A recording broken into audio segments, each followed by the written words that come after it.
That's it. That's enough. Fire Mike Tomlin. Morning to you. Good Sunday morning. Ravens 28, Steelers 14 here in Baltimore. Last night, the scene in the M&T Bank Stadium for Steelers fans was awful. Players' interview and the players themselves, the visitors' locker room, it was just awful. It wasn't even the norm. It wasn't what you'd expect after a tough loss.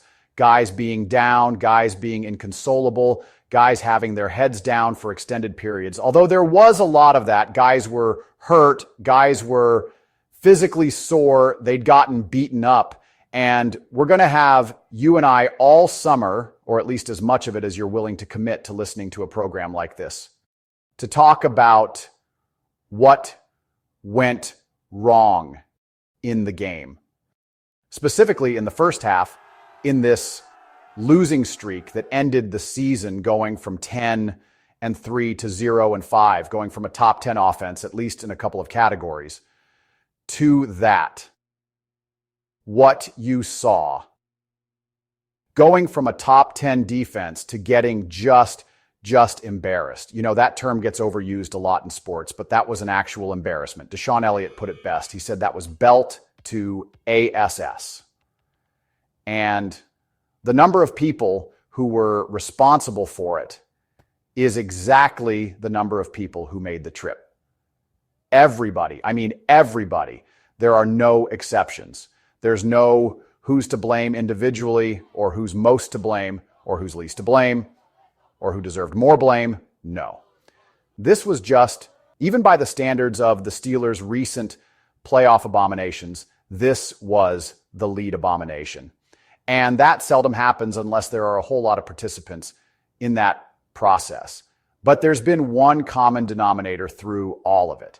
And that includes the regular season successes, just as it does the regular late season failures, just as it does this sort of thing in the playoffs.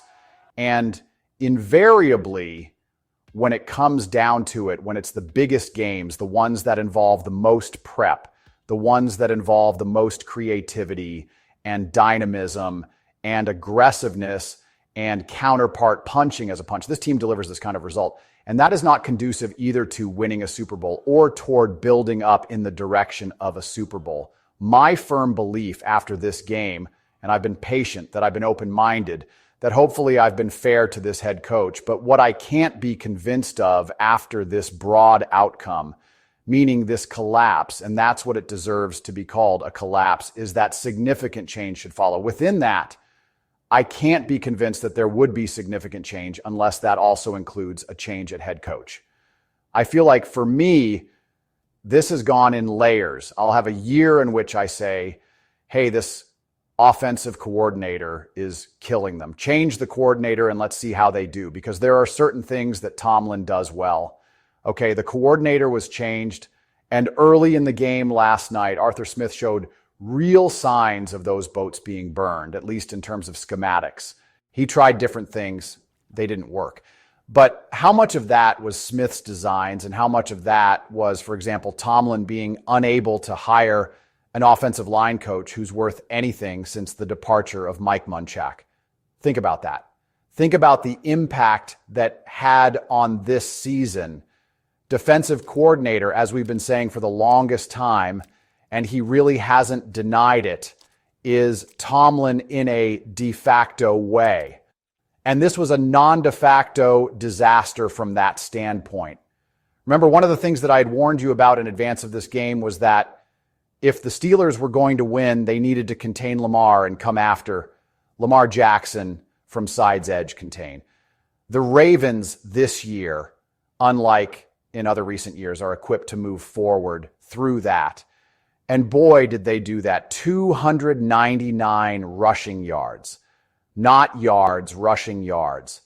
And the reason for that is that the Steelers stuck by their same plan that they've utilized for several seasons, and that's to have their edge rushers, TJ Watt, Nick Herbig, Alex Highsmith, collapse on the running back.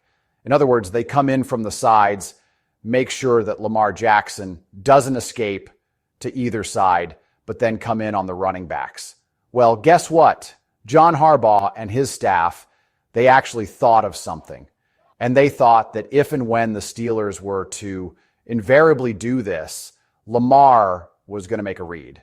Lamar was going to see, hey, here comes TJ, and he's going right at Derrick Henry. So when I see that, I'm just going to keep the ball myself and go running. And guess what? When he did, as a result, he ran wild and free and as far as he wanted.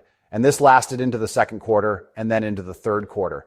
And then James Harrison, sitting on his couch somewhere, presumably, lashes into the coaching on his social media account, says, what are we doing? Are we not going to react to this? Everybody can see what it is that they've done in relation to what our outside linebackers are doing. And Harrison, of course, is speaking from voluminous experience and expertise, having been that guy for a long time. TJ was asked about the same thing afterward, and TJ's response was, we do what we're told. I have so many more examples, but again, I also have so many more months to go over all of them. And I promise you we will. This was epic, but it was also enough. Plenty enough. Art Rooney can't stick his head in the figurative sand anymore.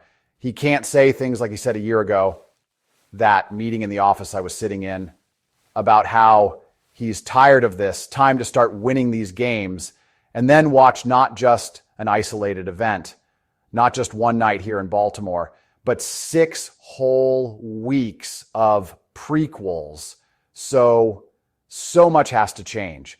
I'm not exempting the players, as I've made clear. I'm not exempting the assistant coaches or the coordinators, but I'm sure as hell not exempting the head coach anymore. That's enough.